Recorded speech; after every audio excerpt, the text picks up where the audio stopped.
ಎಲ್ಲರಿಗೂ ನಮಸ್ಕಾರ. ನಾನು ಸ್ವಲ್ಪ ಕೊರಿಯರ್ ಮಾಡಿಸ್ಕೊಂಡಿದ್ದೆಲ್ಲ ಇವಾಗ ಡಿಸ್ಪ್ಯಾಚ್ ಆಗಿ ಮನೆಗೆ ರೀಚ್ ಆಗಿದೆ. ಆ್ಯಂಡ್ ನಿಮ್ಮ ಜೊತೆಗೆ ನಾನೆಲ್ಲನೂ ಅನ್ಬಾಕ್ಸ್ ಮಾಡೋಣ ಅಂತ ಅಂದ್ಕೊಂಡೆ. ಸ್ವಲ್ಪ ಕಾಸ್ಮೆಟಿಕ್ಸ್ ಆರ್ಡರ್ ಮಾಡಿದ್ದೆ ನಾರ್ಸ್ ಅನ್ನೋ ಬ್ರ್ಯಾಂಡಿಂದ. One of my favourite brand ಅಂತಲೇ ಹೇಳ್ಬೋದು. ಗೋ ಟು ಮೇಕಪ್ಗೆ ಏನೇನೆಲ್ಲ ನಾನು ತೊಗೊಂಡಿದ್ದೀನಿ ಆ್ಯಂಡ್ ಎವ್ರಿ ಡೇ ಮೇಕಪ್ಗೆ ಇದೆಲ್ಲ ನನಗೆ ಬೇಕಾಗುತ್ತೆ. ಹಾಗಾಗಿ ನಿಮ್ಮ ಜೊತೆ ಹಂಚ್ಕೊಳ್ತಾ ಇದನ್ನು ಅನ್ಬಾಕ್ಸ್ ಮಾಡೋಣ ಅಂತ. ಇದೇನಂತ PR ಆಗಿರ್ಬೋದು ಅಥವಾ ಏನೂ ಅಲ್ಲ, ಪ್ರಮೋಷನ್ ಅಲ್ಲ. ಇದು ನನಗೆ ಇಷ್ಟ ಆಗಿದಂಥ ಬ್ರ್ಯಾಂಡು. ನಾನು ಪ್ರತಿ ಸರಿ ಇದನ್ನು ಯೋಚನೆ ಮಾಡ್ತಾನೆ ಇದ್ದೇ ತೊಗೊಬೇಕು ಅಂತ. And finally I got it. ಇದು ಬಂದುಬಿಟ್ಟು ಪಂಜಾಬಿ ಅನ್ನೋ ಶೇಡಲ್ಲಿ ಫೌಂಡೇಶನ್ ತೊಗೊಂಡಿದ್ದೀನಿ. ಆ್ಯಂಡ್ ನಮ್ಮ ಬ್ರೌನ್ ಸ್ಕಿನ್ನಿಗೆ ಇದು ಮ್ಯಾಚ್ ಆಗುತ್ತೆ. That's why I bought this foundation. Next ಬಂದುಬಿಟ್ಟು ಲಿಪ್ಸ್ಟಿಕ್ ಶೇಡ್ ಬಂದುಬಿಟ್ಟು ಇಲ್ಲಿ ನೀವು ನೋಡ್ಬೋದು, ಆನ್ ಎಡ್ಜ್ ಅಂತ ಇದು ತೊಗೊಂಡಿದ್ದೀನಿ. ಏನು ಸಖತ್ತಾಗಿ ಪ್ಯಾಕೇಜ್ ಮಾಡ್ಕೊಂಡು ಕಳಿಸಿದ್ದಾರೆ ನೋಡಿ ಫ್ರೆಂಡ್ಸ್, ನೋಡೋದಕ್ಕೇ ಚೆನ್ನಾಗಿದೆ. ಆ್ಯಂಡ್ ನಾನು ಇವಾಗ ಹಾಕ್ಕೊಂಡಿದ್ದೀನಿ ಈ ಶೇಡ್ ನಾನು ತೊಗೊಂಡಿರೋದು. ನಿಮ್ಗೇನಾದರೂ ಇಷ್ಟ ಆಯಿತು ಅಂದರೆ ನೀವು ಕೂಡ ಮಾಡ್ಕೊಬೋದು ಆರ್ಡರು. ಲೆಟ್ ಮೀ ಜಸ್ಟ್ ಹೆಂಗಪ್ಪ ತೆಗೆಯೋದು, ತೆಗೆದು ಹುಷಾರಾಗಿ ಹ್ಯಾಂಡಲ್ ಮಾಡಬೇಕು. ಹೀಗೆ ಮಾಡಿನೇ ಎಲ್ಲ ಲಿಪ್ಸ್ಟಿಕ್ಸ್ಗಳು ಮುರಿದಾಗ್ತೀನಿ ಅಂತ. ಇರೋದೇ ಎರಡು, ಒಂದು ಬಂದುಬಿಟ್ಟು ಕ್ಲಿನಿಕಲ್ ತೊಗೊಂಡಿದ್ದೀನಿ, ಇನ್ನೊಂದು ಬಂದುಬಿಟ್ಟು ನಾರ್ಸ್. ನೋಡ್ಬೋದು ನೀವು ಎಷ್ಟು ಚೆನ್ನಾಗಿದೆ ಅಂತ ಇದು.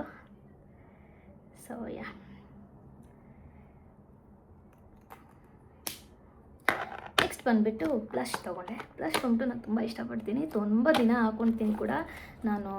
ನನ್ನ ಗೋ ಟು ಮೇಕಪ್ಪಲ್ಲಿ ನನ್ನ ಬ್ಲಷ್ ಕೂಡ ಇರುತ್ತೆ. ಇದರಲ್ಲಿ 2 ಬಂದಿತ್ತು. ಎಲ್ಲ 50% ಆಫ್ ಇತ್ತು ಫ್ರೆಂಡ್ಸ್, ಹಾಗಾಗಿ ನಾನು ಪಟ ಅಂತ ತೊಗೊಂಡ್ಬಿಟ್ಟೆ. ಆ್ಯಂಡ್ ಶೇಡ್ ಬಂದುಬಿಟ್ಟು ಇಲ್ಲಿ ನೀವು ನೋಡ್ಬೋದು, ಇದು ಡಾಲ್ಚಿ ವಿಟಾ ಅಂತ ಶೇಡು. ಇದು ಬಂದುಬಿಟ್ಟು ಆರ್ಗಾಸಮ್ ಕ್ರೇವ್ ಅಂತ. ಇದೆರಡು ಶೇಡ್ನ ನಾನು ತೊಗೊಂಡಿದ್ದೀನಿ. ನೀವು ನೋಡ್ಬೋದು ಈ ರೀತಿ ಇರುತ್ತೆ. ಇದೆರಡು ಬಂಡಲಲ್ಲಿ ಬರುತ್ತೆ, 2 ಪ್ಯಾಕ್ಟು. ನಾವು ಚೂಸ್ ಮಾಡ್ಕೊಬೋದು ಯಾವ ಶೇಡ್ ಬೇಕು ಅಂತ. ಆ್ಯಂಡ್ ದೆನ್ ಡಾಲ್ಚಿ ವಿಟಾ ಈ ಥರ ಇದೆ ಶೇಡು.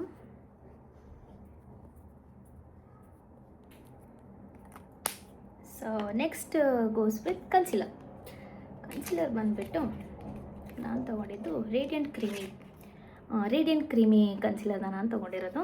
ಆ್ಯಂಡ್ ನೋಡೋಣ ಹೇಗೆ ವರ್ಕೌಟ್ ಆಗುತ್ತೆ ಅಂತ. ನಾನು ಜಸ್ಟ್ ಹಾಕ್ಕೊಂಡಿರೋದು ಇವಾಗ ಲಿಪ್ಸ್ಟಿಕ್ ಮತ್ತು ಸ್ವಲ್ಪ ಶೇಡ್ ಹಾಕ್ಕೊಂಡಿದ್ದೀನಿ ಅಷ್ಟೇ. ನಾನು ಬ್ಲಷ್ನ ಹಾಕ್ಕೊಂಡಿದ್ದೀನಿ. ಇದಾಗಿತ್ತು ನನ್ನ ಪ್ರಾಡಕ್ಟ್ಸ್ದು ಅನ್ಬಾಕ್ಸಿಂಗು. ಇನ್ನೂ ತುಂಬ ಇದೆ ಅನ್ಬಾಕ್ಸ್ ಮಾಡೋದಕ್ಕೆ, ಆಮೇಲೆ ತೋರಿಸ್ತಾ ಹೋಗ್ತೀನಿ ನಿಮಗೂ ಕೂಡ. ನಾನು ಮಾಡೋ ಅಂಥ ವಾಂಗಿಬಾತ್ ಅಂದರೆ ನನ್ನ ಫ್ರೆಂಡ್ಸ್ಗೆಲ್ಲ ತುಂಬ ಇಷ್ಟ. ನಾನು ಇವತ್ತು ವಾಂಗಿಬಾತ್ ಮಾಡೋಣ ಅಂತ ಇದ್ದೀನಿ ಡಿನ್ನರ್ಗೆ. ಹೇಗೆ ಮಾಡ್ತೀನಿ ಅನ್ನೋದನ್ನ ತೋರಿಸ್ತೀನಿ ಬನ್ನಿ. ಅಂತ ಏನು ಸ್ಪೆಷಲ್ ಇಲ್ಲ, ಎಲ್ಲರೂ ಮಾಡೋ ಥರನೇ ಮಾಡೋದು. ಎಷ್ಟು ಸೆಕೆ ಅಂದರೆ ಬೆವರ್ತಾ ಇದ್ದೀವಿ ಪಟ ಅಂತ.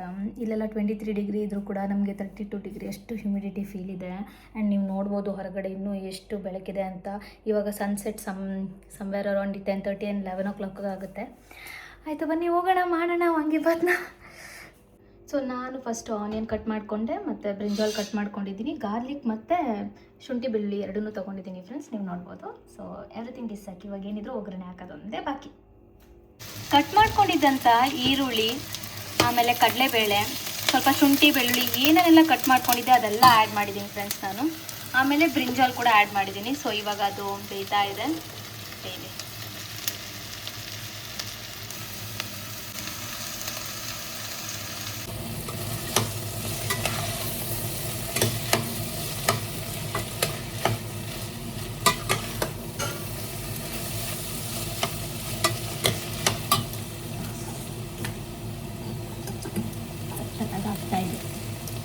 ಆ ಕಡೆ ವಾಂಗಿಬಾತ್ಗೆ ಗೊಜ್ಜು ಮಾಡ್ತಾ ಇದ್ದೀನಿ, ಈ ಕಡೆ ಪಾನಿಪೂರಿಗೆ ಪೂರಿ ಕರಿಕೊಬೇಕು.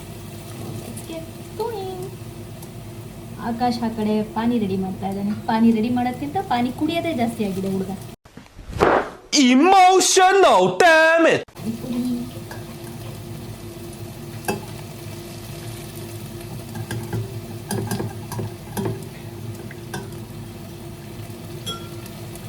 ನೋಡಿ ಪುರಿ ಬಂತು. ಇವಾಗ ಪಾನಿಪುರಿ ಕೂಡ ರೆಡಿಯಾಗಿದೆ ಆ್ಯಂಡ್ ಗೊಜ್ಜು ಕೂಡ ರೆಡಿಯಾಗಿದೆ. ಇವಾಗ ಏನೇನೆಲ್ಲ ಮಸಾಲ ಹಾಕ್ತೀನಿ ಅನ್ನೋದನ್ನ ನಾನು ನಿಮಗೆ ತೋರಿಸ್ತೀನಿ ಬನ್ನಿ.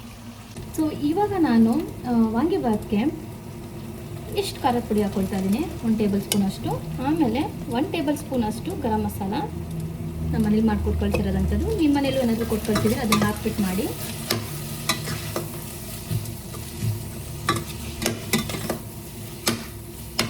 ನೆಕ್ಸ್ಟ್ 1 ಟೇಬಲ್ ಸ್ಪೂನ್ ಅಷ್ಟು ನೀವು ವಾಂಗಿಬಾತ್ ಪೌಡರ್ ಹಾಕೋಬೇಕು.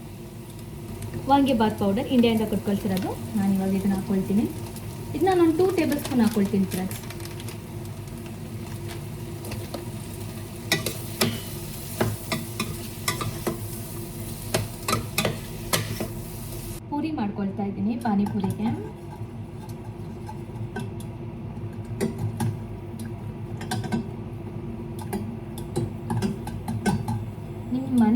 ಹೇಗೆ ಮನೆ ಪದಾರ್ಥ ಇಟ್ಕೊಂಡು ಪಾನಿಪುರಿ ಮಾಡೋದನ್ನ ಅನ್ನೋದನ್ನ ನೀವು ನೋಡ್ಬೋದು.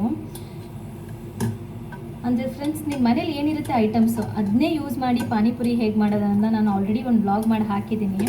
ಹೋಗಿ ನನ್ನ ಚಾನಲ್ನ ಚೆಕ್ ಮಾಡಿ. ನಾನು ಕೂಡ ಲಿಂಕ್ ಅಟ್ಯಾಚ್ ಮಾಡಿರ್ತೀನಿ. Do check it out. Panipuri ಬ್ಲಾಗ್ನ ತುಂಬ ಚೆನ್ನಾಗಿ ಬರುತ್ತೆ. ಮತ್ತು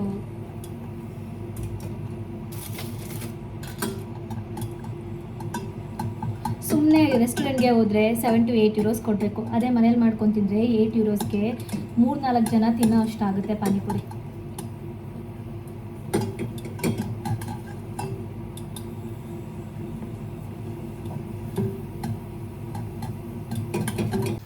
ಫೈನಲಿ ಗೊಜ್ಜು ರೆಡಿಯಾಗಿದೆ, ಕೂಡ ರೆಡಿಯಾಗಿದೆ ನೋಡಿ.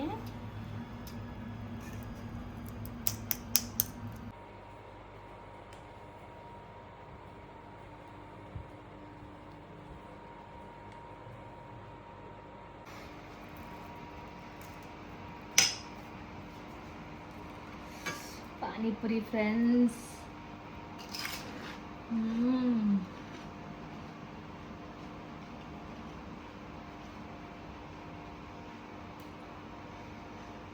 So good.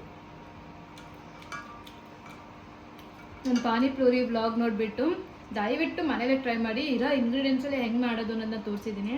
ತುಂಬ ಚೆನ್ನಾಗಿದೆ ಫ್ರೆಂಡ್ಸ್. ಇಲ್ಲಿ ನೋಡಿ ಫ್ರೆಂಡ್ಸ್, ಇವಾಗ ಸಮಯ 10 ಗಂಟೆ ಆ್ಯಂಡ್ ಎಷ್ಟು ಚೆನ್ನಾಗಿ ಕಾಣ್ತಾ ಇದೆ ಅಂತ ವ್ಯೂ. ಇನ್ನೂ ಸನ್ಸೆಟ್ ಇವಾಗ ಆಗ್ತಾ ಇದೆ ಅಂತ ಹೇಳ್ಬೋದು ನಾವು. ತುಂಬ ಬ್ಯೂಟಿಫುಲ್ ಆಗಿದೆ ನೋಡಿ ವ್ಯೂ ಎಲ್ಲ.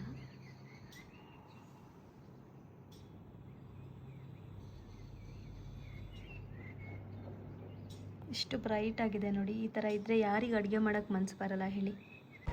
ಮತ್ತೆ ಮುಂದಿನ ವ್ಲಾಗಲ್ಲಿ ಸಿಗೋಣ ಫ್ರೆಂಡ್ಸ್. ಅಲ್ಲಿವರೆಗೂ ಎಲ್ಲರಿಗೂ tata, bye bye, take care friends. See in my next vlog.